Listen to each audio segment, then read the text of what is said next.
don't know him, you don't know wrestling. This man has held 6 different belts. The only team to win all 3 major belts. The Crockett Cup, this man's a legend in his How am I not going to like this guy, right? He knows everything. Now, I want to ask you one. Welcome to another edition of HeroTV. I'm Johngy, my co-host Paul. We're here at the Comcast studios, and we have a very special guest today. We have Elizabeth Perez, also known as Cuban Miss L. Cuban Miss L. Now, we're going to get to that in just a second, but first we're going to find out you're a famous skater, you're a famous roller derby star. Thank you. I appreciate that. How did you get started in either, both, all? Well, let's see. I actually didn't start roller skating until after I was 21. A lot of people think like, oh, I grew up with skating, but it didn't start until I moved to Chicago for a job. Actually, I moved out here to work at Leo Burnett, which was great. It was a great opportunity. But moving here on my own, I felt very lonely, but also like a surge of independence. So then I pursued different hobbies. It started like simple. It started with calligraphy, and then I tried out for like knife throwing, like daggers, and then I found out about like sword forging, and then I found out about this thing called Derby Light, and it was run by this like amazing woman called Queen Bee, and it was basically how to roller derby but minus like the hard hits. Yeah. And I loved that. I did that for a couple months, and then I jumped into joining the Windy City Rollers in their great league. Did that for 2 years, then I went on to captain for the Chicago Red Hots for a season, and in total, I did roller derby for about 5-6 years. And then now I am basically a professional roller skater. I travel the country as a coach. I get to design products for roller skate brands, and just be involved in the community and help it grow. And what exactly does that mean, you're a professional roller skater?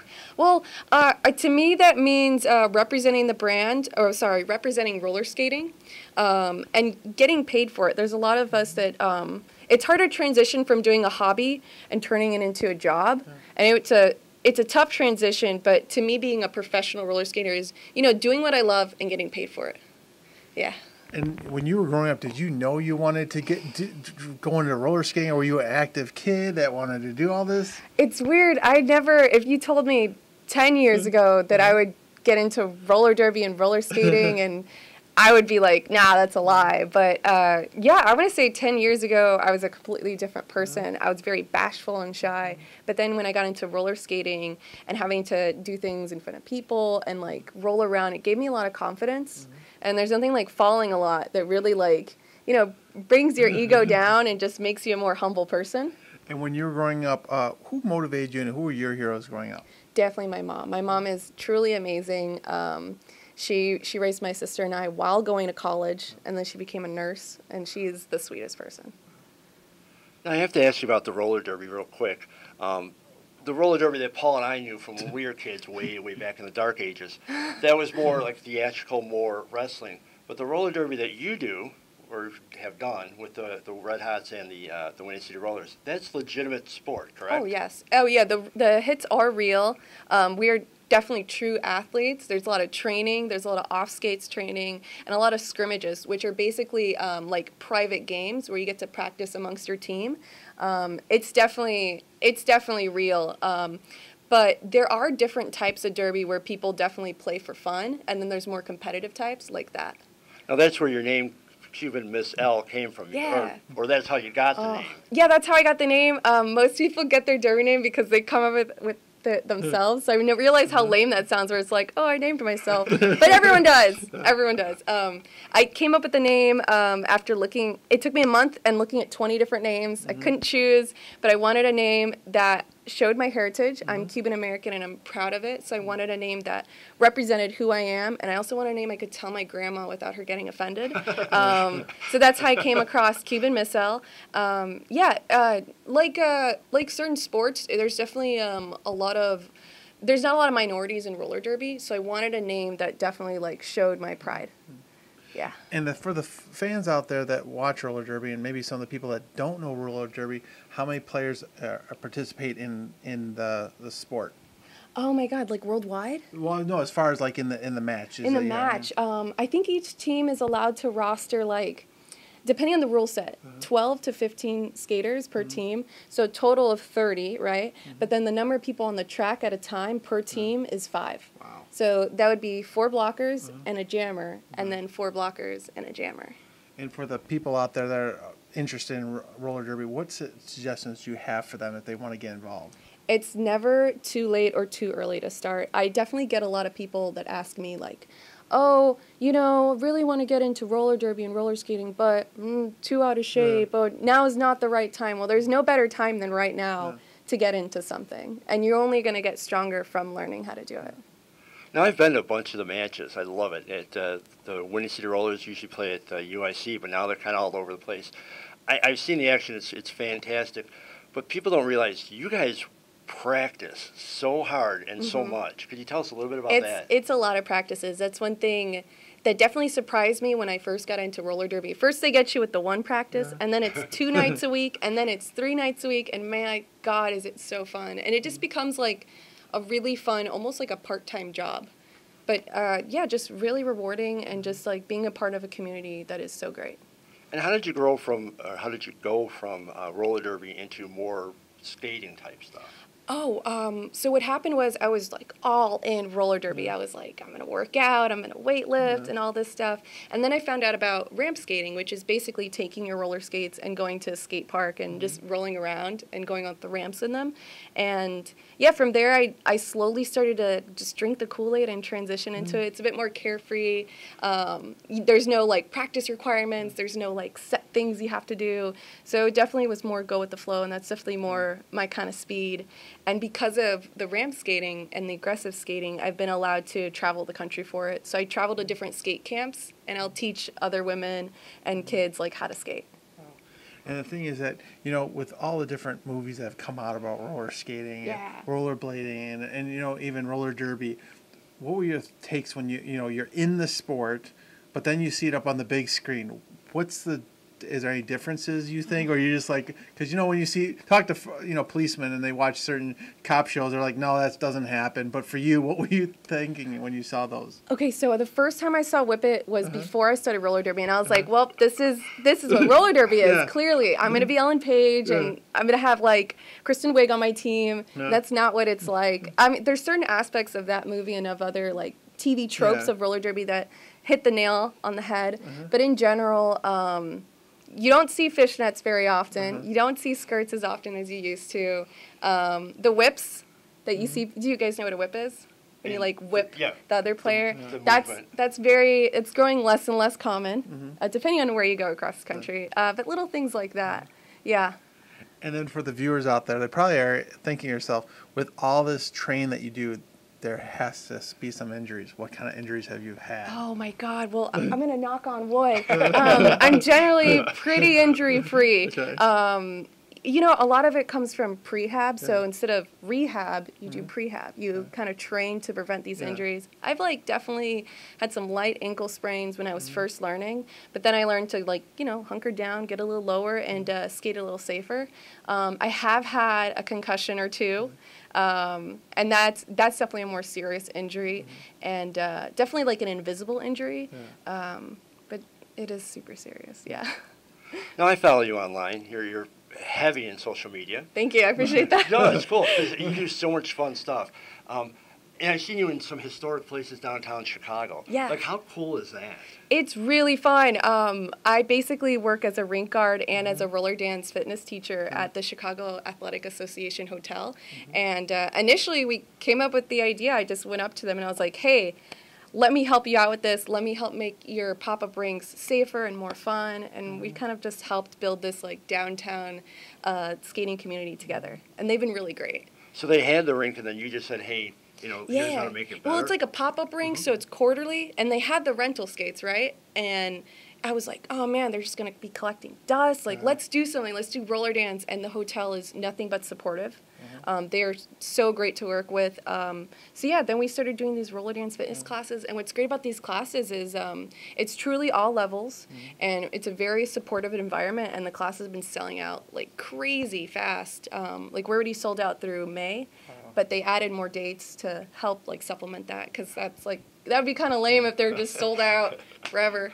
Yeah. Now I'm going to sound like a fanboy. Maybe I am, because I've enjoyed watching you. I now, appreciate that. when You've seen me from when I was have. learning to skate. Right. I went to Windy City Rollers probably your first year there. Yes. But now, when you're either skating or teaching, do you ever kind of just sit back and go like, wow, this is really cool. I'm kind of living, like, I love this. It's really weird. I definitely, like, it'll hit me sometimes where I'm like, wow, I'm, like, designing, like, I went from, like, you know, like, barely knowing anything about, like, toe stops and wheels on roller skates to, like, now I'm, like, getting to, like, design the parts and, like, work with brands and, like, be involved and, like, give people advice. And I'm like, oh, my God, like, what's going on? Like, this is, like, alternate universe.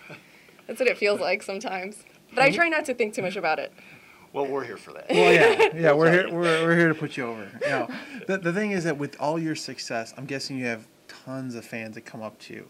I mean, what is that feeling like? Because I mean, it's really weird. It's really weird to when you meet people that know who you are and have followed you for a while, and just to see how you've affected them. It's super humbling. It's for sure very humbling, and just makes you really happy that people like can relate and connect to my story. And with your story, that because you've seen the sport evolve so much, what's the biggest change you've seen from you started till now? Oh my God, it's way more competitive. It's definitely way more serious. They're definitely, what's great about roller derby is now it's getting on ESPN3. Like, it's definitely getting more coverage. So I'm definitely seeing even more of a shift into getting more serious and like harder hits. Yeah, that's the biggest shift I've seen, I feel like. Now, what do you see as the future for yourself in roller derby or in competitive skating? Or not competitive, but skating?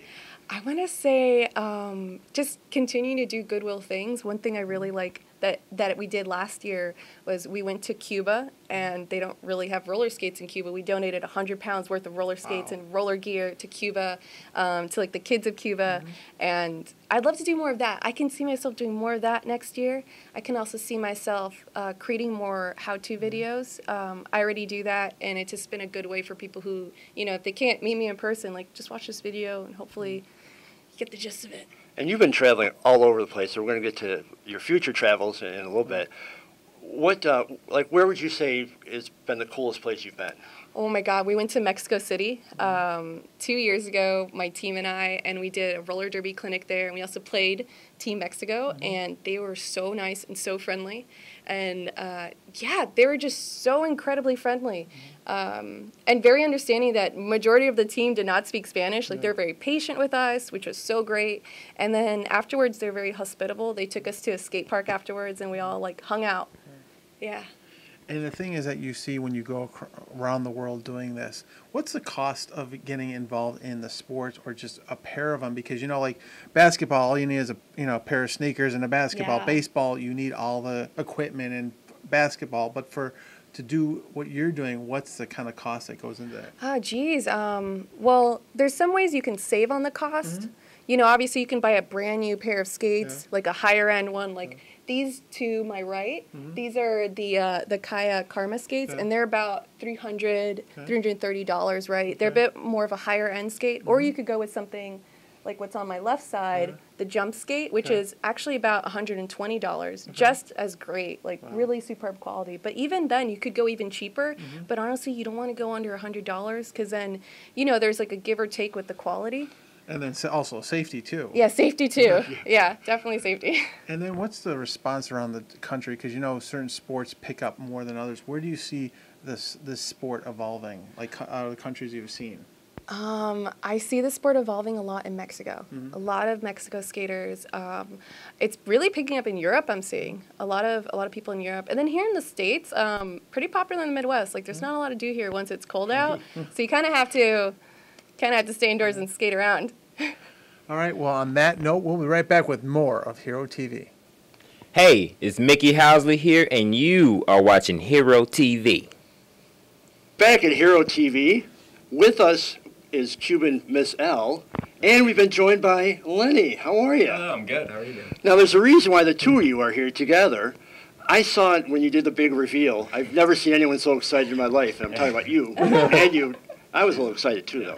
So can you tell us a little bit about what you guys are doing? Okay, so we're gonna be moving out of our apartment and into a van, not down by the river, but basically, we're going to be traveling around the country, sort of documenting the skate scene, and we're going to be just featuring different skaters of all different walks of life. Roller derby and roller skating tends to find people in times of transition, whether it be a divorce, weight loss, moving to a new city. Skates are freedom, and we just want to interview these people who have been affected by roller skating in a positive way. For example, we have a friend that's in Roswell, New Mexico that we plan to visit who had breast cancer, and she skated, and I'm not saying skating cured her, but, you know, having that sort of outlet of freedom really helps a lot. Now, you kind of glossed over it. You're going to be living in a van. It hasn't settled in yet. Yeah, it really hasn't sunk in. Yeah, it depends on how big the van is. Have you seen those luxury vans lately? I've seen the process. You guys got to you got to follow these guys online because they are documenting the process. You got a conversion van. And you've stripped it down, and you're going to make it your little home. Yes. Yeah, we got a Ford 1990 club wagon. It's as old as I am, and I'm so excited for that because I'm running okay, so the van's got to be running okay, right? Yeah. Yeah, we actually bought it in Venice Beach. Lenny was living in L.A., so we found a great van in Venice. We figured buy one in Venice, not in Illinois, because it's going to be covered in rust.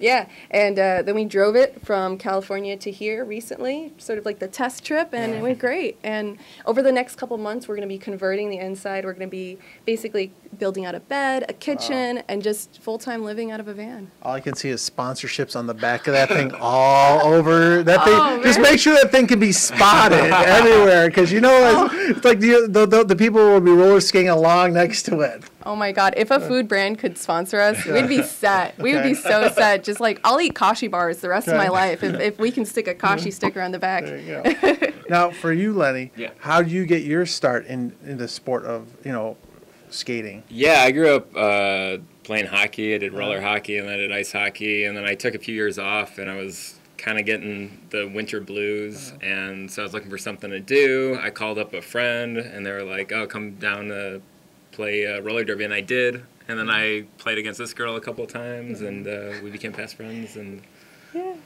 our teams would do this men's versus women's game. He's part of the local men's team, the Chicago Bruise Brothers. I was on one of the women's teams, the Chicago Red Hots, and we would play against each other every year, and the women's team would always win, which was great. But I would always beat you. No, that's not true. No, we were both jammers, so we'd have to race. Yeah. So I had these huge fat dudes on my team, and they would just keep her from getting past for a couple seconds. So accurate, and then I would get a little head start, and then it would be kind of even after Chivalry's that. not dead in roller derby. He's doing it for the reason. There you go. No, what's great about roller derby is it's all shapes and sizes, it's all walks of life, and it's all gender. So those dudes didn't hold back the hits, just like how we didn't hold back the hits either. Yeah. And then with you, what's the biggest change you've seen in the sport? Oh, man, the biggest changes. Men being in it more. It's traditionally a women's sport, and I think all the guys involved like it being a women-centric sport. It's like not trying to take anything away from it. The leadership's all female, and it gives it a really positive, encouraging, kind of modern viewpoint that I really love. Yeah, the modern revival of roller derby that is played now started in Austin, Texas in like the mid to late 2000s, and it was started by like strong, feminist, proud women. So that's definitely what Lenny's getting at, is those are the roots, and it's still very much rooted in that. So how much of a plan do you guys have? I mean, obviously you have a skeleton of a plan, but you said you're going to go around the country teaching. Like, could you tell us a little bit about how you go about setting that up? Basically, there's a couple things I go to already yearly. There's a couple different skate camps, whether it be RollerCon or upper level skate camp. And basically, we're going to be planning our route around that and just meeting people along the way. For example, if we're going to Denver, and we know that a couple weeks in advance, we'll hit up the Denver skate scene and be like, hey, what sort of classes would you guys like? We can do dance, we can do ramp skating. How can we help grow your scene? Yeah. Wow. And the thing is that with the going around the country, who are the influences? Like when people talk about different sports, there's always the legend or the person that really, made the sport what it is. Who would you say is one of the top people in this sport? Oh man, I want to say the double threat that comes to mind is Lady Trample. She definitely pioneered. She was a big proponent of the aggressive skate, the park scene that's happening now, where people just skate for fun. And she also is on the top roller derby team in the country. Yeah, so she's crushing it on all fronts. Wow. Can you tell us a little bit about the bond that you roller derby people have? I've seen it. you know, your teams break up or people break up, they go to Florida, they go to wherever. But you guys, there's a bond there that I've never seen before. There's a really amazing bond. When I moved to Chicago, like I said earlier, I didn't have family here. I didn't have friends here. But now, 5 years later, I have new sisters. I have new family that I've like gone to eat Thanksgiving with. Like Val, one of my roller derby teammates, has had Thanksgiving with me and my mom. Val Capone. Yeah, Val Capone. I've traveled the country with my friend Danny Get Your Guns, who was my teammate. We went to Italy together, actually. Like she's a huge part of my life, like a sister to me. So you definitely build these bonds that just, I don't know, last a lifetime thanks to the sport. So you're Cuban Miss L. I always said if I had to pick a name, I'd be Belt and Johngy. Yes! So, yes. But what is your name? Should I say? Of course. Shut Her Down. I'm a photographer, so. See, that makes sense. We got to Shut Her get Paul Down. a name at some Yeah. point. I'll work on that. But We'll come up with one. With going around the country, I'm guessing the iconic places you're going to go. Is there one place you're looking forward to really see that you haven't been to yet? Oh my gosh, Denver has an amazing scene. They have this group called the Wheelhouse Scouts, and they just seem so tight-knit, so close. All of them are always talking to me, and just they're all really excited. And Denver has some beautiful skate parks and just beautiful scenery. Yeah. And I can imagine right now on their big map, they're going to have shots of every state that they've skated in. Yes. So you have to like, here we skate in Illinois, here's every state. They'll be like, here's the pictures of, you better be taking pictures of that every We'll be taking so many pictures. And you know, we are going to have like specific big destinations we want to hit, but I think so much of the thing we're looking forward to is like being able to stop at those in-between places. Because I know like as a photographer, anytime I'm on a road trip, I'm always like glued to the window, and I see those cool spots, but you can't pull over because you got to get to the place. And now we'll have a little time to get her skating in some interesting spots and other skaters. It's nice to be able to just stop whenever. Yeah. That's the best part. And the other great thing about van life is like if we don't like our neighbors, if we don't like where we're living, we just drive to the next town. You know. And how long have you planned out? How long this trip is going to last? Basically, we're thinking like a year and a half. Yeah, we're at least planning to do it for a year. Okay. Yeah. Probably a silly question. You might not even know it yet. But after this, what do you got in your future? I already know what I want to do next. Oh, here we go. Lenny and I have talked about it when we were driving from California to home here in Illinois. I started just coming up with this idea of like, can I roller skate across the country? Like, can I go from the West Coast to the East Coast? It's like Forrest Gump. Yeah. Trying out that route. And I checked like the world record. I was like, okay, like there's no female roller skating world record for skating across country, but there is one for men, and he did it in like 2 months. I'm like, I think I can do it in 2 months or less. Yeah, like she's just gonna hook herself to a car and go pull. Oh yeah, right. Secret, man. Sorry, I don't know how she got there. No, we did the math. If I do 6 miles a day in 2 months, like I'll be set. Wow. Yeah, I feel like I could do that. I've skated 60 miles in a weekend before. I've competed nationally as a speed skater. So I feel like if I were to train, that would be such an amazing goal. I feel like that's something you can only do once in your life. And I definitely want to do it sooner than later. Well, and plus on top of you're bringing awareness to something that kids are now getting involved. And I mean, that must be amazing to bring us something that the kids might not be aware of. Because, I mean, when we were growing up, there were roller skating things in Addison and, you know, the music and everything and, you know, getting out there. And now a lot of them are closed. Yeah. And now to bring that back to kids, like, we never knew about that. I'm so glad, like, the whole retro vintage thing's coming back in style. And that's really helping roller skates a lot. There's still skate scenes that are alive and thriving. Like, down at the south side of Chicago, there's The Rink. It's literally called The Rink.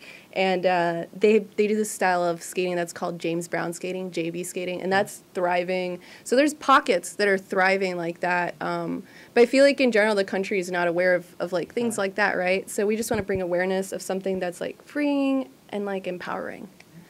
Now, before we end, you guys are all over social media. You're on YouTube. So we want to make sure we give you enough time to give all your plugs, where people could find you, where they could follow you, everything that we need to know about this whole experience. Definitely. If you want to follow our van conversion adventure and where we go with our van, and also just see like basic roller skating tutorials, definitely check out on YouTube the Rollaways. So it's Rollaways with an LA, so Rollaways, right? Follow us on Instagram. I'm Cuban.missl, and he's Lenny Gilmore at Instagram. Well, thank you so much, and we look forward to. And you know, when you come back to Chicago, you got to come back on the show. Update. Yeah. Oh my God. And John, we got to get a bring you sticker. guys skates. We got to get a sticker on the back of the thing. So we're following across. yeah, we'll be like we'll be the van. Road trip. Yeah, we'll be the van behind. We'll be more than happy to tell you all the good spots to go see, because I can imagine. But thank you so much for you both being inspirational to help the kids out, the generations. I mean, as you said, it's not just children, it's adults, it's everyone, and for the fun you guys are bringing. Yeah. Thank you. So thank you so much. Well, there you have it, fans of Hero TV. This is one true inspirational story of these two, and we look forward to having them come back on. So follow them, because I know John and I will be doing that. So thank you so much for watching Hero Television. I've been your host, P.L. Myers, along with John. We'll see you next time here on Hero TV. All your success, who were your heroes growing up? My parents, for sure. They raised 4 kids together. They had more altogether, but they raised 4 together. And I think they really stuck in it for us. And my dad, like I say, the sense of humor. My mom, she's like the most sacrificing woman ever. Like, you know, she'll go hungry to make sure. I think all moms do that, but I maybe some don't. But I'm glad to say my mom does do that. But outside of family, like I said, big Clyde Drexler fan. Okay. Now we know what to get you for your birthday. Yeah, some Clyde Drexlers. Clyde some Drexlers, shoes. yeah. Yeah, that'll work. But I would say them for sure. Now you wore a special shirt today. Can we show the audience, and could you explain? Oh yeah, it's a scripture. So my mom, she kept us in church growing up. So we stayed out the streets and stuff. And when we tried to do, she'd throw a Bible at our head. And basically, I came across this reading it one day. It's Genesis 21:6, and says, "God has given me laughter. Everyone who hears will laugh with me." And I thought, like, man, if that's anything close to a comedian, I think that's it right there. And you mentioned Dave Chappelle. You've mentioned Clyde Drexler. Have you got to meet any of your idols, any of your heroes? I have not. I met a niece of Clyde Drexler's. That's the brushes with the relatives. Of the right. That's the closest. And no, I have not. I'm also a big. You guys may not be familiar. He's a rapper out of Houston named Lil Flip. He had some success, but I'm a big Lil Flip fan. I have met him. But well, how cool is that then? It was cool. It could have been cooler, but it was like one of those CD signing things. So it was just like, hey, how you doing? You know, next person in line. Yeah. So it'd have been cool to like meet him somewhere cool and like talk to him for a little bit. But you know, in due time. Well, and the thing is that with all the success you've been having and, you know, all the different clubs, is there a certain club that you like to perform at that's like your home club, or you just feel like, you know, it's you walk in and it's like everything's going good? I would say the House of Blues. Yeah, the House of Blues. I'm there pretty much every other Tuesday. Okay. It's a 7:00 show, 7:30 show. So, yeah, if anybody listening, be sure to come to the House of Blues on a Tuesday. And with the all the different clubs that are in Chicago and stuff, do you see more people still coming out to the clubs, or is it, you know, you were talking about online and stuff? Do you still, it's that intimacy of a comedy club? Yeah, I think definitely much so. People still come out. What amazes me about Chicago is that people come out in the freezing cold. Yeah, I'm a Texas kid, so I moved here thinking like, man, nobody's gonna come out in this 20-degree weather, but people come out. So you know, it's better. I guess it's better to be out having fun, warming your body up, than being at home eating cold pizza. So. Cold pizza's good, man.